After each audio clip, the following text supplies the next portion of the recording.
Inggris yang berarti cacat atau noda yang dapat menggambarkan pandangan atas sesuatu yang dianggap negatif. Stigma adalah sebuah ketidaksetujuan masyarakat terhadap sesuatu, seperti tindakan atau kondisi. Biasanya, stigma diberikan pada beban penyakit sehingga munculnya stigma sosial dalam konteks kesehatan adalah hubungan negatif antara seseorang atau sekelompok orang yang berbagi karakteristik tertentu dan penyakit tertentu. Stigma dapat disimpulkan sebagai sudut pandang negatif atau penilaian negatif yang diberikan kepada seseorang, sekelompok, atau bisa juga terhadap suatu tindakan maupun kondisi bahkan penyakit tertentu. Seluruh dunia sedang mengalami pandemi akibat munculnya penyakit baru yang pertama kali dilaporkan dari Cina pada awal Desember 2019, yaitu COVID-19. Analisis situasi. Di tengah wabah COVID-19, muncul satu fenomena sosial yang berpotensi memperarah situasi, yakni stigma sosial atau asosiasi negatif terhadap seseorang atau sekelompok orang yang mengalami gejala atau menyandang penyakit tertentu. Mereka diberikan label, stereotip, didiskriminasi, diperlakukan berbeda, dan atau mengalami pelecehan status karena terasosiasi dengan sebuah penyakit.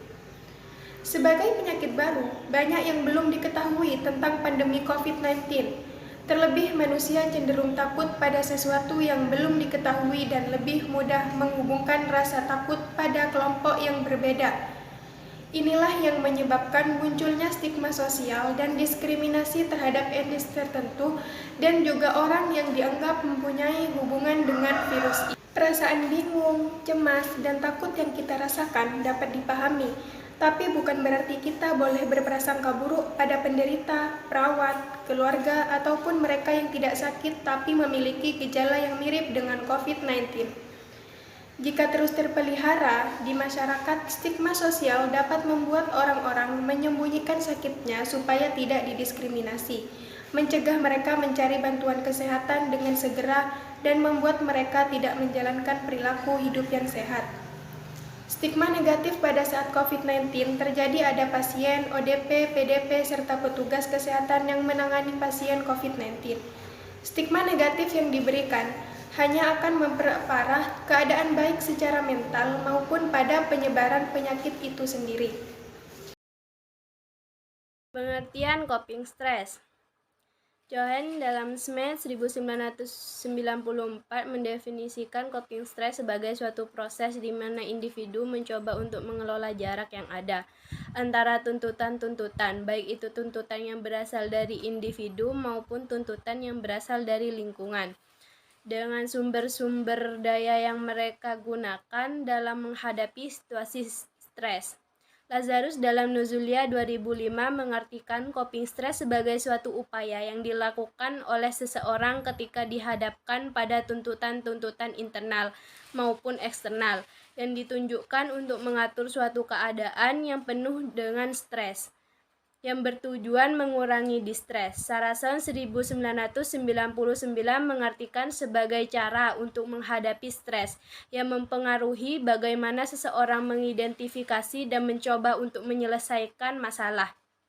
Menurut Paramadi 2003, coping stress diartikan sebagai respon yang bersifat perilaku psikologis untuk mengurangi tekanan dan sifatnya dinamis.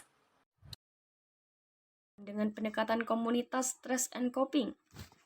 Pukulan yang diberikan pandemi COVID-19 yang disebabkan oleh virus corona membuat masyarakat global takut, gelisah, dan cemas. Alasannya jelas, meski banyak korban yang telah sembuh, tetapi virus ini menyebar sangat cepat.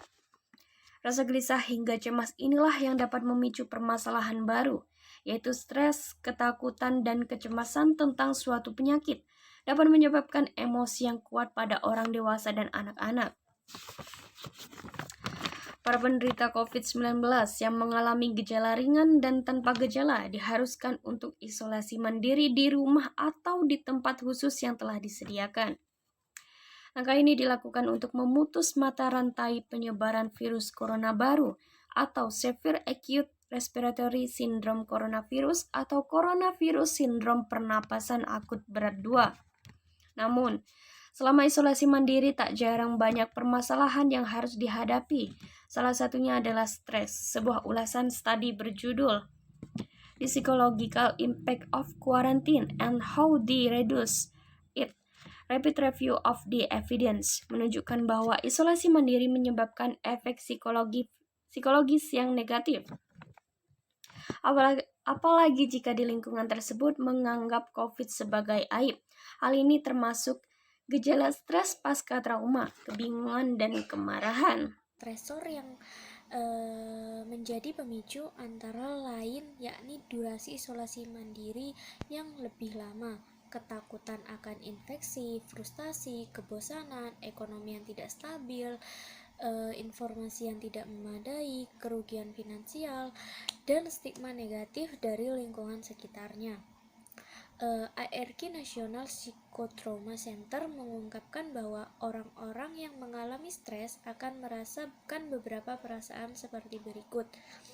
Yang pertama, mereka akan khawatir akan menularkan kepada orang lain.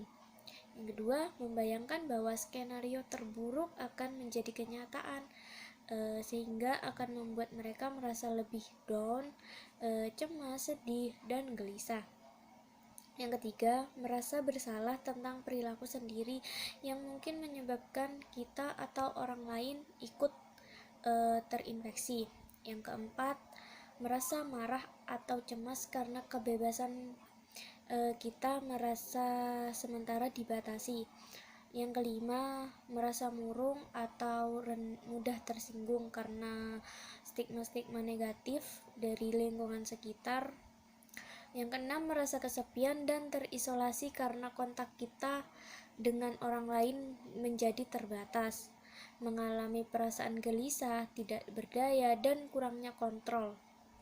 Yang kedelapan, lebih waspada dari biasanya atau merasa lebih sensitif, seperti tidak aman, seperti itu. Selanjutnya, bagaimana cara menghadapi stres dan coping selama pandemi COVID-19 ini? WHO merumuskan strategi bagaimana sih cara kita menghadapi stres selama pandemi COVID-19 ini.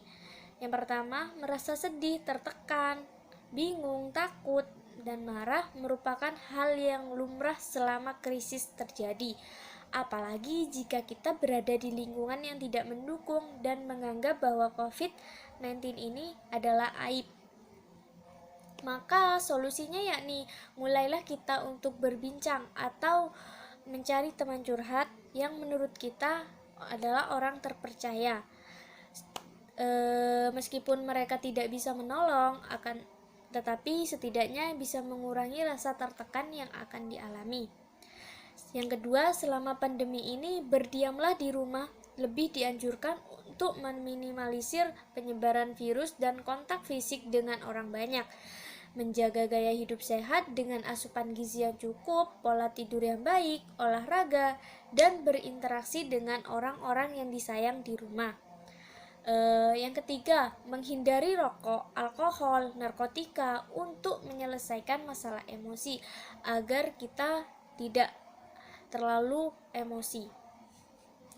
Yang keempat, mencari fakta-fakta atau informasi terbaru yang dapat membantu dalam menentukan tahap pencegahan yang tepat dan menghindari berita-berita yang tidak valid dan kredibel. Mengurangi kecemasan dengan membatasi media yang menyebarkan informasi yang membuat semakin cemas dan takut. Mengoptimalkan kemampuan yang dimiliki untuk mengatur emosi selama masa pandemi saat ini. Setiap orang memiliki cara mengatasi stres yang berbeda-beda. Cara ini perlahan berubah menjadi kebiasaan jika dilakukan secara terus-menerus. Ada yang menghadapi stres dengan cara sehat, atau justru memperparah keadaan dengan melakukan hal-hal di luar batas. Dia diharapkan jangan keluar rumah terlebih dahulu. Hal ini juga akan membuat pikiran menjadi kacau karena lingkungan tidak mendukung, yang membuat stres tambah meningkat. Mencoba hal baru seperti memasak, berkebun, yoga, membuat kerajinan tangan, dan lain sebagainya, yang membuat pikiran kita menjadi lebih positif. Diana Ballesteros dan Janice Whitlock mengemukakan cara mengatasi stres yakni Strategi yang baik dalam menghadapi stres yaitu berolahraga secara rutin, memiliki alokasi waktu untuk beristirahat dan perawatan diri, menyeimbangi antara bekerja dan bermain, membuat manajemen waktu dan meditasi. Jadi kesimpulannya adalah masyarakat Indonesia yang religius membanding COVID-19 sebagai ujian yang harus dilalui. Berpikir positif dengan selalu menjaga imunitas tubuh dan spiritualitas menjadi salah satu cara agar terhindar dari stres. Memanfaatkan waktu yang sebaik-baiknya untuk beraktivitas secara positif dengan tetap memperhatikan protokol kesehatan menjadi solusi dalam menghadapi stres di masa pandemi COVID-19.